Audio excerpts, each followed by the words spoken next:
Hello everyone, welcome to the 31 Days of Dread, a Dream Warriors annual podcast event. Today, we're talking Demon Wind. People hate this movie, people love to make fun of it, but guess what, there's a silver lining. So I'm Peter, aka AKAPAD, your host, your boy. That music's already rolling in, we got those scary sounds, so let's just get through the intro and jump into it.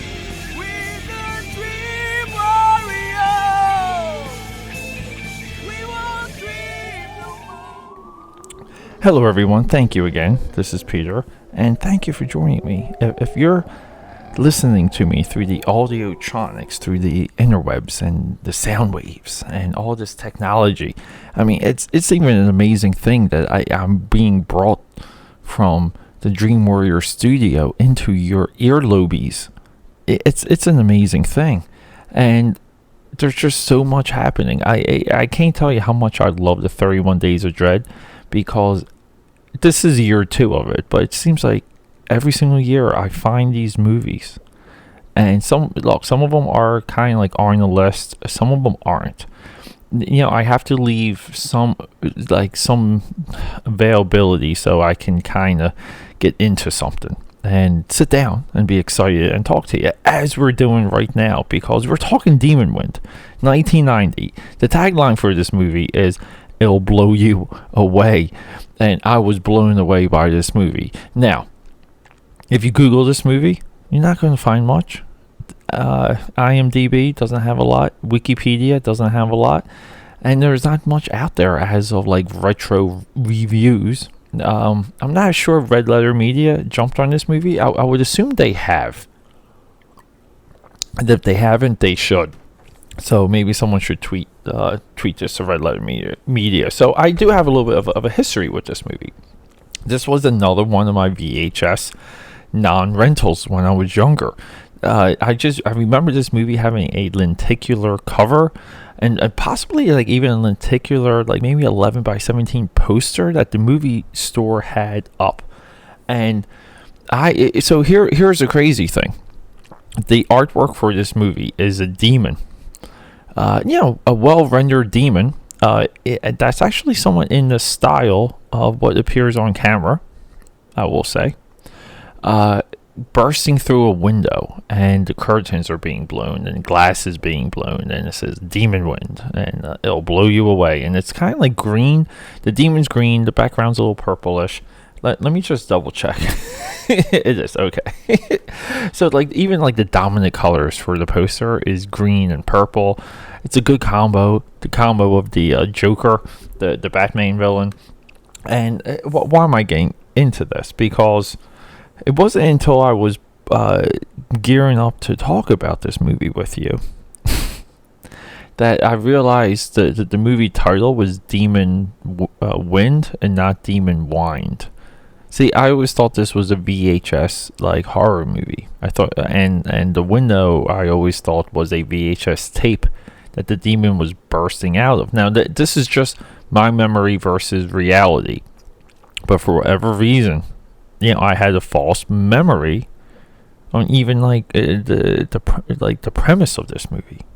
Now, Demon Wind is such an interesting title. Like, can we all just sit down and agree on that?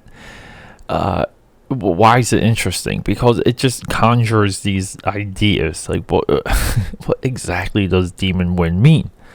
And we really, like, it doesn't even matter if we have like an explanation of it in the movie, because the type of movie this is a top shelf, let's tear it apart movie.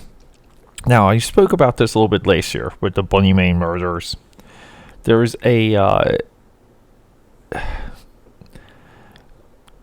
and the previous, with Chopping Mall. So, and I'm just trying to organize some of my thoughts real quick. See, Chopping Mall was great because it had clear intent. The intent of the filmmakers was very clear. Their inspiration, their what they were reaching for, was there, and we could see it. Now, you might be like, okay, Pete, what are you talking about?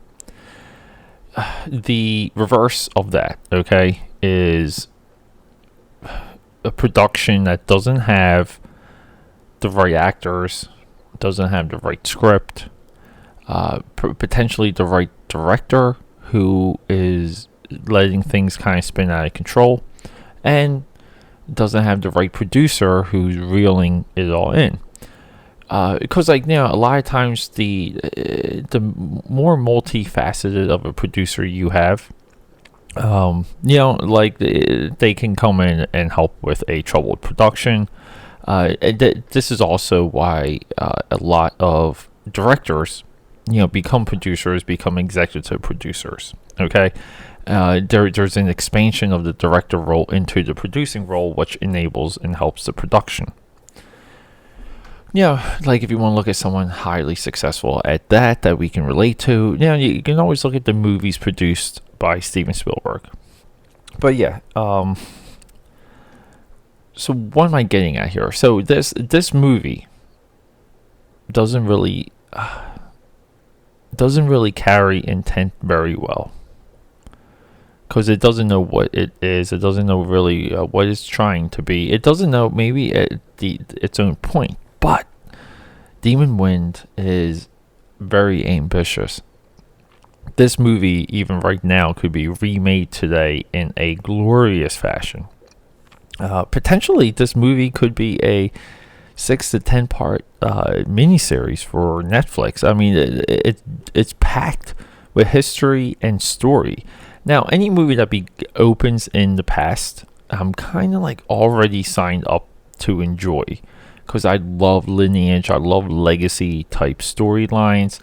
G.I. Joe, The Rise of Cobra, I'm looking at you. The Transformer movies, it's really hard not to enjoy the Transformer movies as they marched on, because they kept going more and more into the past, going back to the prehistoric era with the Dark of the Moon. Or was it Dark of the Moon? I think. No, not Dark of the Moon. Maybe the Last Night. Might have been the Last Night. I'm forgetting a Transformer movie here, people. Right? There's 5 of them. Dark of the Moon was 3. Last Night. Oh yeah. What's that middle one? The first Mark Wahlberg. Age of Extinction. I'm sorry. Here we go. We got our Transformers recollection back. Age of Extinction goes right into the prehistoric era. I just think it's fun. I love just seeing how they weave these stories, and they tell these stories, and things are connected, and they were there all along. So this movie deals with a family legacy, a family curse. The son is trying to figure out why his father committed suicide. Him and his friends go to a cabin. It's all a setup. Okay, there's people at the rest stop trying to scare these people away, and look, we get into a cabin. The introduction into the scene, the setting, is so well thought out, but it doesn't have any impact. And the reasons for that is if we analyze the scene, we're not connected to the characters by that point. We don't care what the characters are doing. The characters aren't selling the mystery. Or even then, there should be a tension, because we're seeing the cabin one way and they're seeing it another. Okay, and this is what I mean about where this movie stretches for ambition, and the people that immediately rip it apart and attack it, as you can see on Rotten Tomatoes, and that's really your only best source to read more about this movie. You're doing yourself a disservice. I think, as a film audience member. Now, this movie definitely has a lot to make fun of. Okay, is it another drinking game movie? Not so much, because again, it doesn't have intent. Chopping Mall is a perfect drinking game movie because it is trying to be this thing, and we can expect tropes, we can expect stereotypes, we can expect even a repetition when it comes to the story unfolding. We don't get it with this, okay?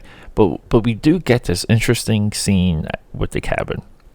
And the reason why I'm focused on this, because when I was watching this, I'm trying to put it together to how I would do it. How would I improve this with like a little budget with, like with the same set. Like, what if you had the same set, okay, and you have your actors, you set up your cameras, and you say action. Okay, where are we putting the cameras? How are we going to edit this? We need to build tension into the scene. Now, the scene has no tension whatsoever. The scene is somewhat confusing, but it's interesting. And this is our takeaway from movies like Demon Wind, because they're still made with a love. They're made with a point of view, and it's a little bit of like, we can call it the Dream Warriors curb. The Dream Warriors has a curb. I'm sorry, it needs to have a curb. That's called editorial. That's called designed direction. And the curb is that we go for positive first all the time. Look, people are ripping the Venom movie apart. Dream Warriors, 31 Days of Dread, Day 5 of this year. The Day 5 movie, Venom. People are ripping apart, and they're missing the broad strokes of that movie. They're missing the intent, and they're immediately comparing it to 90s superhero action movies, which is very odd to me. Because there's so much in that movie that the 90s weren't even attempting. But anyway, so we have the cabin scene, and then we have a discovery of some of the rules to how to fight the demons, because we know the demons are coming. And through the discovery of this, we get actually nice posterized nighttime sequences, studio shot, indoor studio sequences, but they're posterized, meaning that you can take nearly any frame of when they're stalking the demons, and the demons are stalking them at night, and we can make a poster of it. Okay, it's that well shot, it's that well lit. Is it a little bit fake? Of course, but then again, it's the 90s, and shooting at night always, even now, it's a difficult thing. They ridicule Venom's attack for being shot at night, which is a little bit weird because he's a villain. I don't know why, like, you would want him in the daytime, to be quite honest.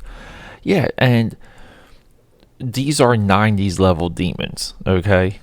Demons coming out of the age of the 80s, okay? The 80s era, okay? By this I mean the demons are mocking, tormenting. They're trying to lure these people away. They're trying to nitpick, poke away at feelings and emotions, and all these beautiful, interesting parts of the human psyche, and the demons are the extension of the human psyche, thrown right back at us. And we've seen this a lot in a lot of movies. Now demons, like Insidious and so on and so forth, The Conjuring, these demons are way more sophisticated. It's almost like they've went to college. These are definitely NBA demons that we have in cinema today. But no, and I like the makeup. I like the look. I think some of the demons are a little too bright. That would be my only knock. I don't know if it's a part of the transfer, because I'm watching it on Amazon Prime, and I don't know if it's brightened up a little bit. I don't know. But quick side note: if we were to sit down and purchase this movie without the miracle of Amazon Prime, without the miracle of streaming and having an app to download, okay, and start watching this stuff, it's roughly $50 to $80 on eBay. This is not a cheap venture, okay, and you can buy the DVDs, but if you did want the VHS, and I'm gravitating a little bit more towards VHS because there's something about the quality of the grain, the quality of the footage, or the presentation, that I think some of these movies are should be experienced on VHS tape. But with that being said, I think it's amazing that I can watch it. I don't have to bust my butt on eBay to get a copy. But so this movie has like its moments. It has its times, and at the end of the movie, it's just a bunch of kids with guns walking around, blasting demons, blowing demons' heads off, getting some of their heads removed. Okay, and the movie's gory. Okay, and the movie definitely has almost like Friday the 13th level murder. So if you're coming out of like, the Friday the 13th movies that were kind of like slipping down at this point, and you got this movie from the video store, I feel like you would have been happy. But the problem though is that Friday the 13th always did the teenagers well. Like in all of those movies, who they were setting up to get murdered was just done well, and it's done well with they had kind of like better jokes, better tropes, and just better looking people. People that were just designed to be in movies. So like these are some of the things that this movie's lacking. But wow, it's really hard for me to say not to watch this movie. I think if you have Amazon Prime, go check out Demon Wind. and if you're not doing that, check me out. I'm doing Inktober on Instagram at AKAPAD. Find all kinds of ways to support me. The akapad.com, my website is so real quick. So I have this vision for the website, and the vision for the website is that I want people to be able to search anything, and you bring up my entire work of that subject. So if you typed in Wolverine, you would get everything that I've ever done with Wolverine, and it would just be there. Boom. So I'm working very hard on that, and that's live development. You can check it like once a week and just see how things are coming along. You can find me on Twitter, aka Pad, Snapchat, aka Pad, aka Pad13, again on Facebook. And any support that you have, there's ways to support me either through eBay, Etsy, Patreon. You help fund original content. You help keep this stuff going, and it's all greatly appreciated. And hey, Charles Phillip Moore, I'm pretty sure. Let me double check if this is a director, right? Charles Phillip Moore. I think he did a good job, and it's a shame that I feel like I should research him a little bit more, because if his name's not even clickable on Wikipedia. Well, there you go. But I'm not going to keep everyone here too long, because we got another movie to jump into. We have day 9. Wow, we're already up to day 8. It is blowing by. I've developed such a interesting method of doing this, and it took me a year to do it. But I feel like I have the rhythm, I have the flow. I took a day off. I took Saturday off just because my brain was about to melt between doing Inktober and the 31 Days of Dread.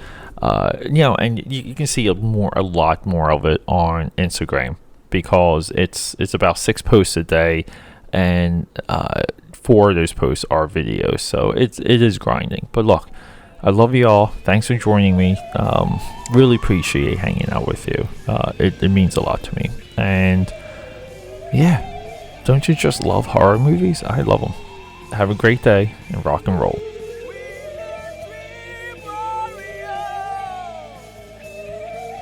Testing 1 2 3. Hello. How are you doing? That is just coming in way strong. Let's just back it down a little bit.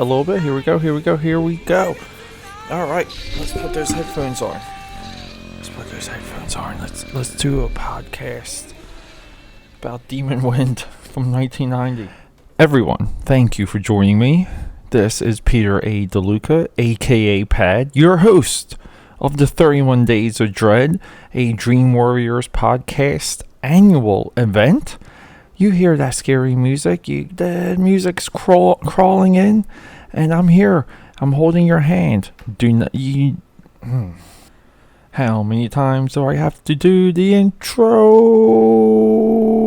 Just trying to loosen up. Hello, everyone. This is Peter, aka Pad, other known as Peter Anthony DeLuca. I'm your host. This is the 31 Days of Dread, a Dream Warriors podcast annual event. You already hear that music.